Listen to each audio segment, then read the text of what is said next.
RCom के share को खरीदने और उसमें इन्वेस्ट करने की बात हर कोई कर रहा है। ऐसा इसलिए भी हो रहा है क्योंकि रिलायंस कम्युनिकेशन का शेयर लगातार अपर सर्किट बना रहा है। लेकिन रिलायंस कम्युनिकेशन के शेयर एकदम रॉकेट की तरह भाग क्यों रहे हैं, लगातार अपर सर्किट बना क्यों रहा है? जो लोग आरकॉम शेयर खरीद चुके हैं या खरीदना चाह रहे हैं, वो लोग आगे जाकर पछताएंगे तो नहीं? आपके हर सवाल का जवाब मैं बहुत ही बारीकी से देने जा रहा हूं। अगर आप इस चैनल पर नए हैं तो आप चैनल को सब्सक्राइब कीजिए, और सब्सक्राइब करना इसलिए भी ज़रूरी है क्योंकि आरकॉम या बाकी शेयर से जुड़ी एकदम सटीक खबर आप तक पहुंच सके और सबसे पहले समय रहते अपने फ़ायदे का आप फैसला ले सकें। तो आइए मैं आपको बताता हूं कि आखिर ये पूरा माजरा है क्या, क्यों ये शेयर रॉकेट की तरह उड़ान भर रहा है। तो मैं अभी आपको ये दिखाता हूँ कि आरकॉम की अपर सर्किट की पिछले एक महीने का जो कंपैरिजन है वो क्या है। अगर आप देखें तो पिछले एक साल में इसके शेयर लगातार बढ़ रहे हैं। पिछले महीने यानी कि जून में 24 जून को यह ₹1.35 था, तो वहीं आज यानी 23 जुलाई को यह बढ़कर ₹2.80 हो गया है, यानी कि लगातार बढ़ोतरी हो रही है। ये देखिए, ये लास्ट 5 दिन का चार्ट है। मैं आपको दिखाता हूँ कैसे रोज इसके शेयर की वैल्यू बढ़ रही है। आप देख सकते हैं लास्ट 5 दिन में कैसे ₹2.40, ₹2.50, ₹2.60, ₹2.70 और आज ₹2.80। अब यहाँ पर हम आप लोगों की कन्फ्यूज़न को दूर करने की कोशिश करते हैं कि आपको शेयर लेना चाहिए या नहीं लेना चाहिए। अब मैं आपको कंपनी के इन्वेस्टमेंट और एसेट के बारे में कुछ बताता हूँ। कंपनी की इक्विटी है -4200 करोड़ की। कंपनी का टोटल डेट है 4758 करोड़ का, और कंपनी के ऊपर लायबिलिटी है 67,000 करोड़ की। ये है कंपनी की करंट सिचुएशन, यानी कि अभी ये कंपनी के हालात हैं। तो क्या कंपनी की ये जो शेयर वैल्यू है वो एकदम सटीक है? और अगर सटीक नहीं है तो ऐसे में आखिर इसका मतलब क्या है?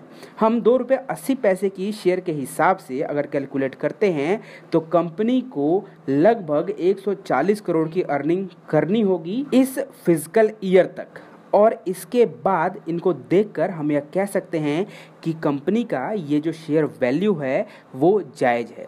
शेयर का प्राइस बढ़ने के कई कारण हैं। मैं आपको एक एक करके ये भी बताऊंगा कि आखिर ऐसा हो क्यों रहा है। तो पहला कारण आप ये समझिए, जब एक खबर आई कि जियो और आरकॉम के बीच डील होने वाली है।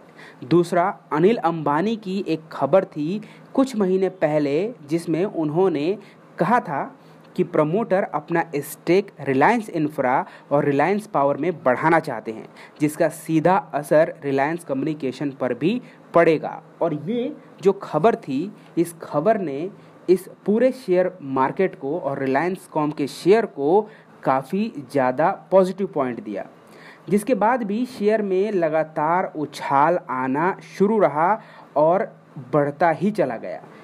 इसके बाद एक खबर और सामने आई कि रिलायंस इंफ्रास्ट्रक्चर में कंपनी शेयर होल्डर्स के शेयर होल्डिंग को बढ़ाने जा रही है, जिससे कंपनी टोटली डेट फ्री हो जाए और इस साल के फिजिकल ईयर के आखिर तक ये डेट ख़त्म हो जाए।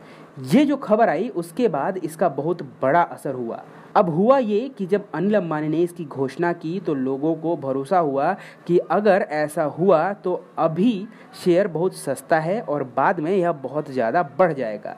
हालांकि कंपनी का ये एक फ्यूचर विज़न है। वहीं अंबानी ने एनुअल जनरल मीट यानी कि AGM मीट में यह भी कहा कि हम कंपनी के शेयर होल्डर की होल्डिंग को बढ़ाने को लेकर बहुत ही ज़्यादा गंभीर हैं, तथा हम कंपनी के प्लेज शेयर को लगातार घटा रहे हैं और शेयर होल्डिंग के शेयर बढ़ने वाले हैं।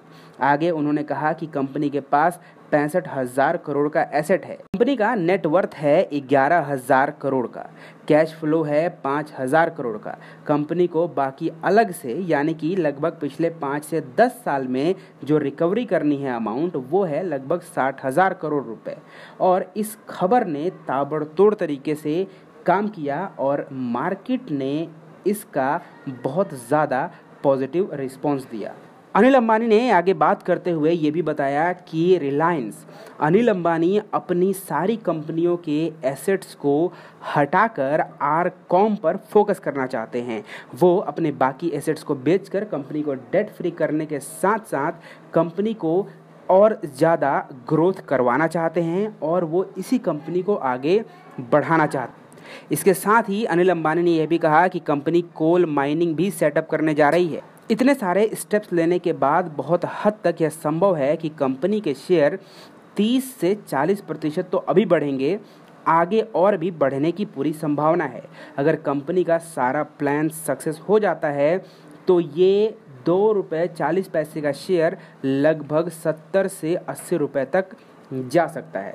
अब इतनी सारी बातों को देखने के बाद आप ये समझिए कि अगर ये पूरा का पूरा फ्यूचर विज़न 100% कामयाब ना भी हो और अगर ये 50% ही कामयाब होता है, फिर भी आप अगर पिछले महीने के मुकाबले से कैलकुलेट करें जो कि ₹1.35 था और उसका अगर ये 50% होता है, तब भी कंपनी के शेयर जो हैं वो 15 से 20 रुपए के हिसाब से बढ़ेंगे। लेकिन अभी ये ₹2.80 है, तो आने वाले समय में अगर 50% भी यह कंपनी अपनी कही हुई बातों को कामयाब कर पाती है तो आने वाले समय में इसका शेयर 70 से 80 रुपए तक जा सकता है। अगर कंपनी सक्सेसफुल हो जाती है तो ये शेयर रोज़ यानी कि डेली बढ़ते रहेंगे। तो यहाँ पर आपके पास ये एक बेनिफिट है कि कंपनी का शेयर अभी बहुत सस्ता है और आने वाले समय में इसके चांसेस बहुत ही ज़्यादा हैं कि कंपनी के शेयर और ज़्यादा बढ़ेंगे। तो अभी आपके लिए मैं इतना कह सकता हूँ कि आप इस कंपनी में इन्वेस्ट कर सकते हैं, लेकिन जैसा कि मैंने ये बताया कि पूरा का पूरा मार्केट खबरों के ऊपर भी चलता है, यानी कि अगर खबर पॉजिटिव है तो मार्केट पॉजिटिव रिस्पॉन्स देता है। तो अभी तक लगातार जो खबरें आ रही हैं और हमारे सूत्रों से भी जो खबरें पता चल रही हैं, पूरा का पूरा जो मार्केट है और खबर है वो पॉजिटिव है, यानी कि आप इन्वेस्ट कर सकते हैं और आप बेनिफिट ले सकते हैं। लेकिन आपको बहुत ही सतर्क रहना पड़ेगा कि अगर कोई नेगेटिव खबर आती है तो आपको जल्द से जल्द इन शेयर को निकाल देना चाहिए और उसी में आपकी भलाई भी होगी। अब मार्केट की तमाम खबरें आपको मिलेंगी कैसे? उसके लिए आपको चैनल को सब्सक्राइब करना पड़ेगा, साथ ही साथ बेल आइकन को भी प्रेस कीजिए ताकि इस चैनल पर डली हुई कोई भी वीडियो सबसे पहले आपको रिसीव हो सके।